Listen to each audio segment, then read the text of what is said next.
In this video, let us discuss the different types of directors. First one, residential directors. So here, every company should have at least one director as the residential director. The person who is stayed at least for 182 days in the previous year in India will be called as residential director. And appointment of such director is applicable even to the private companies also. And here the residential director is not having any official work in the company, but he is appointed just to fulfill the statutory requirement. ಅಂದರೆ residential director ಅಂದರೆ ಒಂದು statutory statutory ರಿಕ್ವೈರ್ಮೆಂಟನ್ನು fulfil ಮಾಡೋದಕ್ಕೋಸ್ಕರ residential ಡೈರೆಕ್ಟ್ರನ್ನು appoint ಮಾಡ್ತಾರೆ ಹೊರತು ಅವನು ಕಂಪನಿಯ day to day ಅಫೇರ್ಸಲ್ಲಿ ಯಾವುದೇ ರೀತಿಯಲ್ಲಿ ಅವನು ಪಾರ್ಟಿಸಿಪೇಟ್ ಮಾಡೋದಿಲ್ಲ. ಈಗ ರೆಸಿಡೆನ್ಷಿಯಲ್ ಡೈರೆಕ್ಟರ್ ಅಂತ ನಾವು ಯಾರನ್ನು ಹೇಳ್ತೇವೆ ಅಂತ ಹೇಳಿದರೆ, the person who is stayed in India for at least 182 days in the previous year. ಕಳೆದ ವರ್ಷದಲ್ಲಿ ಭಾರತದಲ್ಲಿ 182 ದಿನಗಳಷ್ಟು ದಿನ ಯಾರು ಇರ್ತಾನೋ ಅವನನ್ನು ನಾವು ರೆಸಿಡೆನ್ಷಿಯಲ್ ಡೈರೆಕ್ಟರ್ ಅಂತ ಕರೀತೇವೆ. ಈವನ್ ಈ ರೆಸಿಡೆನ್ಷಿಯಲ್ ಡೈರೆಕ್ಟರ್ನ ಪಬ್ಲಿಕ್ ಲಿಮಿಟೆಡ್ ಕಂಪನೀಸ್ ಅಲ್ಲ, ಪ್ರೈವೇಟ್ ಕಂಪನೀಸ್ ಕೂಡ ಅಪಾಯಿಂಟ್ಮೆಂಟ್ ಮಾಡಬೇಕಾಗುತ್ತೆ. ಪ್ರತಿ ಕಂಪನಿಯಲ್ಲಿ ಅಟ್ಲೀಸ್ಟ್ ಕನಿಷ್ಠ ಪಕ್ಷ ಒಬ್ಬನಾದರೂ ರೆಸಿಡೆನ್ಷಿಯಲ್ ಡೈರೆಕ್ಟರ್ ಇರಲೇಬೇಕು. Next to independent director. Independent director is a person of integrity and he should possess the relevant expertise. He should not be the promoter of the company or its holding subsidiary or associate company. He should not relate it to promoter or directors of company. He has or had no pecuniary relationship with the company. He must not hold any position of managerial position of the company. The independent director, he should not be related to the promoter of the company in any way. He should not be relative of the promoter of the company or the director of the company. He should not have any financial relationship with the company. He should not have any financial interest with the company. And he must not hold any managerial position of the company. ಯಾವುದೇ ರೀತಿಯ managerial ಪೊಸಿಷನನ್ನು ಅವನು ಹೊಂದಿರಬಾರ್ದು. Independent director ಅಂದರೆ ಅವನೊಬ್ಬ ನಂಬಿಕಸ್ಥ ವ್ಯಕ್ತಿ ಆಗಿರಬೇಕು ಮತ್ತು ಅವನದೇ ಕ್ಷೇತ್ರದಲ್ಲಿ ಅವನಿಗೆ ನೈಪುಣ್ಯತೆ ಇರಬೇಕು. ಅವನು ಕಂಪನಿಯ ಪ್ರಮೋಟರ್ ಆಗಿರಬಾರ್ದು. ಕಂಪನಿ ಮಾತ್ರ ಅಲ್ಲ, ಆ ಕಂಪನಿಯ ಸಬ್ಸಿಡರಿ ಕಂಪನಿ ಇರ್ಬೋದು, ಅದರ ಹೋಲ್ಡಿಂಗ್ ಕಂಪನಿ, ಅದರ ಅಸೋಸಿಯೇಟ್ ಕಂಪನಿ ಯಾವುದ್ರದ್ದು ಕೂಡ ಅವನು ಪ್ರಮೋಟರ್ ಆಗಿರಬಾರ್ದು. ಅವನು ಪ್ರಮೋಟರಿಗೆ ಅಥವಾ ಡೈರೆಕ್ಟರ್ಗೆ ಸಂಬಂಧಪಟ್ಟವನು ಕೂಡ ಆಗಿರಬಾರ್ದು. ಅವನಿಗೆ ಕಂಪನಿ ಜೊತೆ ಯಾವುದೇ ರೀತಿಯ ಆರ್ಥಿಕ ಸಂಬಂಧ ಇರಬಾರ್ದು ಮತ್ತು ಕಂಪನಿಯ ಯಾವುದೇ ಒಂದು ಮ್ಯಾನೇಜರಿಯಲ್ ಪೊಸಿಷನನ್ನು ಅವನು ಹೊಂದಿರಬಾರ್ದು. ಅಂಥ ಒಬ್ಬ ವ್ಯಕ್ತಿಯನ್ನು ಇಂಡಿಪೆಂಡೆಂಟ್ ಡೈರೆಕ್ಟರ್ ಆಗಿ ಅಪಾಯಿಂಟ್ಮೆಂಟ್ ಮಾಡ್ಬೋದು. Legal provisions relating to the appointment of independent directors are 1/3 of the total number of directors must be independent directors. So out of the total directors of the company, 1/3 of the directors must be independent directors. And at the time of appointment, every director must declare himself in the meeting that he meets the criteria for his appointment.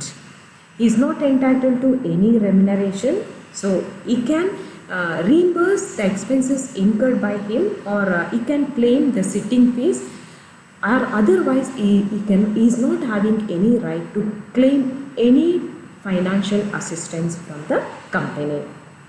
Here his term will be for 5 consecutive years and he is not liable to retire by rotation. ಅಂದರೆ ಒಟ್ಟು director ಪೋಸ್ಟಲ್ಲಿ 1/3 ಅದು independent directors ಆಗಿರ್ತಾರೆ. So independent director appointment ಆದಾಗ ಅವನು ಮೀಟಿಂಗಲ್ಲಿ ಅವನು declare ಮಾಡಬೇಕು independent director ಆಗುವ ಎಲ್ಲ ಒಂದು ಅರ್ಹತೆಯನ್ನು ಅವನು ಹೊಂದಿದ್ದಾನೆ. ಅಂದರೆ ಯಾವುದೇ ಪ್ರಮೋಟರ್ ಈ ಕಂಪನಿಯ ಪ್ರಮೋಟರ್ ಅಲ್ಲ, ಅಥವಾ ಪ್ರಮೋಟರ್ಗೆ ಅಥವಾ ಡೈರೆಕ್ಟರ್ಗೆ ಸಂಬಂಧಪಟ್ಟವನಲ್ಲ, ಈ ಕಂಪನಿ ಜೊತೆ ಯಾವುದೇ ರೀತಿಯ ಹಣಕಾಸಿನ ವ್ಯವಹಾರವನ್ನು ಅವನು ಹೊಂದಿಲ್ಲ ಅನ್ನೋದನ್ನು ಅವನು ಡಿಕ್ಲೇರ್ ಮಾಡಬೇಕಾಗತ್ತೆ. ಇಲ್ಲಿ ಅವನಿಗೆ ಯಾವುದೇ ರೀತಿಯ ಆರ್ಥಿಕ ಸಂಬಂಧವಿರದ ಕಾರಣ ಸೊ ಅವನಿಗೆ ಸಿಟ್ಟಿಂಗ್ ಫೀಸ್, ಅವನೇನಾದರೂ ಮೀಟಿಂಗ್ ಬಂದರೆ ಅಲ್ಲಿ ಏನಾದರೂ ಅವನಿಗೆ ಎಕ್ಸ್ಪೆಂಡಿಚರ್ ಆದರೆ ಆ ಎಕ್ಸ್ಪೆಂಡಿಚರನ್ನು ಅವನು ರೀಂಬರ್ಸ್ ಮಾಡ್ಬೋದೇ ಹೊರತು ಬೇರೆ ಯಾವ ರೆಮ್ಯುನರೇಷನನ್ನು ಅವನು ಕ್ಲೇಮ್ ಮಾಡುವ ಅರ್ಹತೆ ಇಲ್ಲ. ಅವನನ್ನು 5 ವರ್ಷಗಳ ಕಾಲಾವಧಿಗೆ ನೇಮಿಸಲಾಗುತ್ತೆ ಮತ್ತು ಆ 5 ವರ್ಷಗಳಲ್ಲಿ ಅವನಿಗೆ ರಿಟೈರ್ಮೆಂಟ್ ಬೈ ರೊಟೇಷನ್ ಇಲ್ಲ. 5 ವರ್ಷ ಒಮ್ಮೆ ಅಪಾಯಿಂಟ್ ಆದರೆ ಅವನು 5 ವರ್ಷ ಇಂಡಿಪೆಂಡೆಂಟ್ ಡೈರೆಕ್ಟರಾಗಿ ಸರ್ವ್ ಮಾಡ್ಬೋದು. Next women director. Here what type of company can appoint women director? So here every listed company or companies having the share capital of rupees 100 crores or more, or if the turnover is more than 300 crores or 300 crores or more, should appoint a women director. ಅಂದರೆ ಪ್ರತಿ listed company ಅದರ share capital 100 crores ಅಥವಾ ಅದಕ್ಕಿಂತ ಜಾಸ್ತಿ ಇದ್ದರೆ, ಅಥವಾ ಅದರ ವಾರ್ಷಿಕ ವಹಿವಾಟು 300 ಕೋಟಿ ಅಥವಾ ಅದಕ್ಕಿಂತ ಜಾಸ್ತಿ ಇದ್ದರೆ ಅಂಥ ಲಿಸ್ಟೆಡ್ ಕಂಪನಿಗಳು ವುಮೆನ್ ಡೈರೆಕ್ಟ್ರನ್ನು ಅಪಾಯಿಂಟ್ಮೆಂಟ್ ಮಾಡಲೇಬೇಕು. ಒಂದು ಲಿಸ್ಟೆಡ್ ಕಂಪನಿ ಅಥವಾ 100 ಕೋಟಿ ಕ್ಯಾಪಿಟಲ್ ಇರುವ ಅಥವಾ 300 ಕೋಟಿಗಿಂತ ಜಾಸ್ತಿ ವಹಿವಾಟು ಇರುವಂತಹ ಕಂಪನಿಗಳು ವುಮೆನ್ ಡೈರೆಕ್ಟ್ರನ್ನು ಅಪಾಯಿಂಟ್ಮೆಂಟ್ ಮಾಡಲೇಬೇಕು.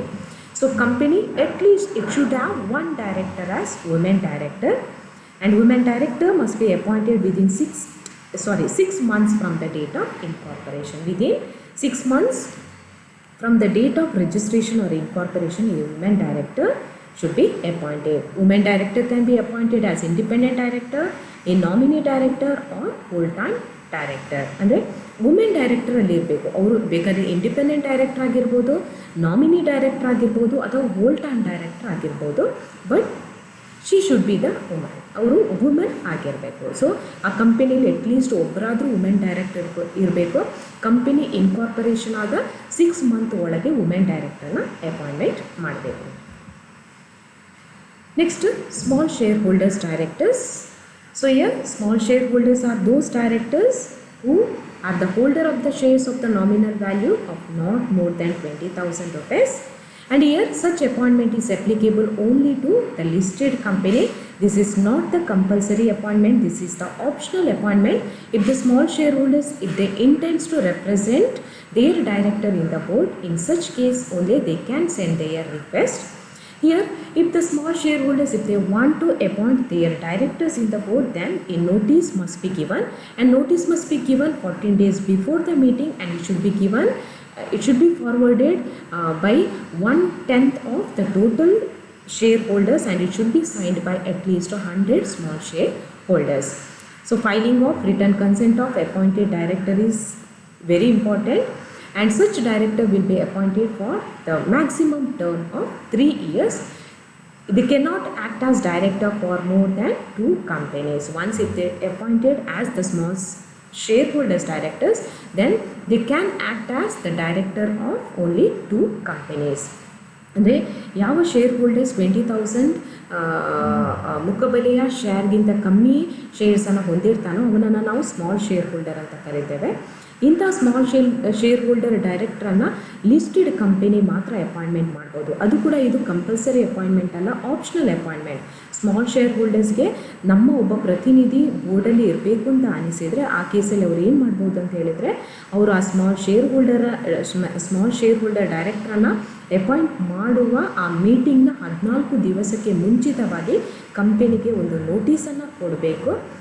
ಮತ್ತು ಆ ನೋಟಿಸ್ ಎಷ್ಟು ಜನ ಫಾರ್ವರ್ಡ್ ಮಾಡಿರಬೇಕು ಅಂತ ಹೇಳಿದರೆ 1/10 of the total shareholders ಅದನ್ನು ಫಾರ್ವರ್ಡ್ ಮಾಡಿರಬೇಕು, ಮತ್ತು ಆ ನೋಟಿಸನ್ನು at least 100 shareholders, small shareholders sign ಮಾಡಿರಬೇಕು. ಈಗ ಅಪಾಯಿಂಟ್ ಆಗುವಂಥ ಸ್ಮಾಲ್ ಶೇರ್ ಹೋಲ್ಡರ್ಸ್ ಡೈರೆಕ್ಟರ್ಸ್ ಅವನ ರಿಟರ್ನ್ ಕನ್ಸೆಂಟನ್ನು ಕೊಡಬೇಕಾಗತ್ತೆ. ಮತ್ತು ಅಂತಹ ಡೈರೆಕ್ಟರ್ 3 ವರ್ಷಗಳ ಕಾಲಕ್ಕೆ ಅವನು ಸ್ಮಾಲ್ ಶೇರ್ ಹೋಲ್ಡರ್ಸ್ ಡೈರೆಕ್ಟರಾಗಿ ಅವನು ಕೆಲಸವನ್ನು ನಿರ್ವಹಿಸ್ಬೋದು. ಒಮ್ಮೆ ಅವನು ಸ್ಮಾಲ್ ಶೇರ್ ಹೋಲ್ಡರ್ ಡೈರೆಕ್ಟರ್ ಆದಮೇಲೆ ಅವನು 2 ಕಂಪನಿಗಳ ಸ್ಮಾಲ್ ಶೇರ್ ಹೋಲ್ಡರ್ ಡೈರೆಕ್ಟರ್ ಆಗ್ಬೋದು, ಹೊರತು ಅದಕ್ಕಿಂತ ಹೆಚ್ಚಿನ ಸಂಖ್ಯೆಯ ಕಂಪನಿಯ ಡೈರೆಕ್ಟರ್ ಆಗುವ ಅವಕಾಶ ಅವನಿಗೆ ಇಲ್ಲ. Next additional directors.